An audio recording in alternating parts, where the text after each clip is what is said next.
আজকের এই ভিডিওতে আমরা দেখব কিভাবে এক্সেলে মাল্টিপল কলাম সর্ট করা যায়।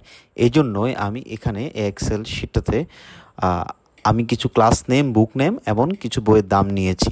তো আমি প্রথমে ক্লাস নেম ওয়াইজ, সেকেন্ড বুক নেম ওয়াইজ সর্ট করব।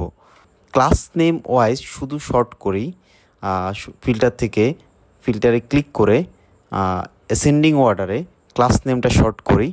তখন আমাদের বইয়ের নামগুলো পরিবর্তন হয়ে যাচ্ছে, তখন আর বইয়ের নামগুলো অ্যাসেন্ডিং অর্ডারে থাকতেছে না।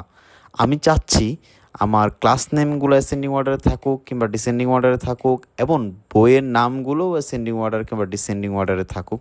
তো এই জন্যই আমি এক্সেলের ডাটাতে ক্লিক করে, শর্টে ক্লিক করে, অ্যাড লেভেল ক্লিক করে প্রথমে শর্ট বাই বুক নেম, অর্থাৎ আমার ক্লাস নেম দেব শর্ট বাই, আর sort on value, cell value, then book name দিব, দেন শর্ট করব। এখন আমার ক্লাস নেম ওয়াইজ এবং বুক নেম ওয়াইজ অ্যাসেন্ডিং অর্ডারে শর্ট হয়ে গেছে।